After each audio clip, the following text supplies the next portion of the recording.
사랑하는 아과 비박의 성도 여러분 안녕하십니까? 이 시간 여러분과 경건의 시간 교제를 나누도록 하겠습니다. 오늘 우리가 나누게 될 하나님의 말씀은 출애굽기 2장 11절에서 25절까지 있는 말씀 내용입니다.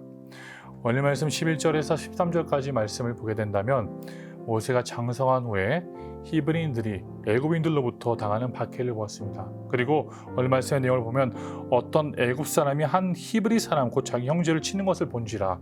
이어서 모세의 반응을 보십시오. 좌우를 살펴 사람이 없음을 보고 그 애굽 사람을 쳐 죽여 모래 속에 감추니라. 자기 생각과 자기 판단으로 자기 백성들을 보호하고자 하는 그러한 모습을 보여줍니다.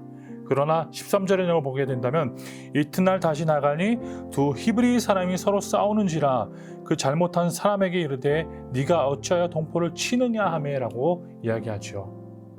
애굽 사람에게는 전혀 물어보지도 않고 자비도 없이 죽였습니다. 그러나 그 동일한 동포들끼리 싸우는 것을 보면서 왜 그렇게 하느냐 물어봅니다.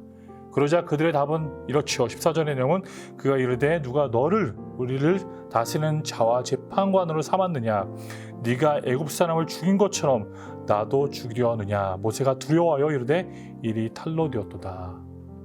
모세는 자기 뜻과 자기 방식과 자기가 원하는 대로 그 일들을 이루어 나가고자 했지만 그 모든 일들이 탈로 되었음을 우리는 볼 수 있습니다. 즉 하나님의 방식대로 해야 된다는 것이죠. 하나님 원하시는 뜻대로 해야 된다는 것이죠. 마찬가지로 우리 삶도 그렇습니다. 우리가 모든 일을 할 때 하나님이 주시는 하나님의 뜻대로 우리가 하고 있는가, 하나님의 길을 우리가 가고 있는가, 아니면 우리가 원하는 방식대로 우리가 원하는 길로 가고 있는가 우리는 한번 살펴보아야 합니다. 이어서 말씀 내용을 보게 된다면 모세는 바로를 피하여서 미디안이라는 곳으로 가게 됩니다.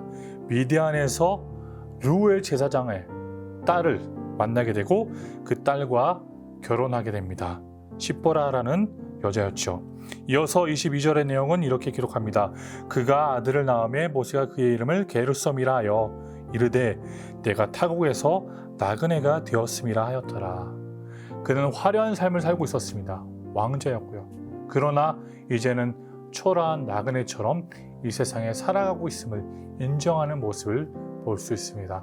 사랑하는 아과 비박의 성도 여러분, 우리는 이 세상 가운데 나그네입니다.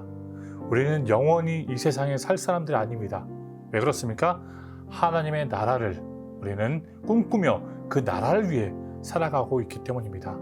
그렇기에 우리는 다시 한번 확인해야 합니다.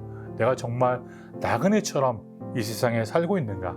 아니면 마치 이 세상에 영원히 살 것처럼 살아가고 있는가라는 것에 대해서 생각해 볼 필요가 있습니다. 이어서 오늘 말씀 23절은 이렇게 기록하죠. 여러 해 후에 애굽 왕은 죽었고 이스라엘 자손은 고된 노동으로 말미암아 탄식하며 부르짖으니 그 고된 노동으로 말미암아 부르짖는 소리가 하나님께 상달된지라. 이스라엘 백성들이 고된 노고와 노동으로 인하여서 탄식하는 가운데 하나님은 그들의 부르짖는 소리를 듣고 계신다라는 것을 오늘 말씀 우리에게 확인시켜 주고 있습니다. 그래서 24절은 이렇게 기록하죠. 하나님이 그들의 고통 소리를 들으시고 하나님이 아브라함과 이삭과 야곱에게 세운 그의 언약을 기억하사. 하나님은 항상 그 언약을 기억하고 계십니다. 이어서 말씀 25절은 하나님이 이스라엘의 자손을 돌보셨고 하나님이 그들을 기억하셨더라. 그래서 무엇을 의미합니까? 하나님은 이스라엘 백성을 돌보셨고 하나님은 그들을 기억하셨더라. 하나님 우리를 항상 돌보십니다. 그리고 항상 우리를 기억하시며 우리를 지켜주십니다. 이것을 우리가 항상 기억해야 합니다. 이 세상 속에서 우리는 탄식하며 부르짖을 그때 우리는 혼자가 아닙니다. 하나님이 우리를 보호하시고 우리를 기억하시며 우리를 지켜주십니다. 다시 한번 오늘 하루도 그 하나님을 기억하면서 다시 일어서는 우리 아과 비박의 성도님들이 되시기를 간절히 소원합니다.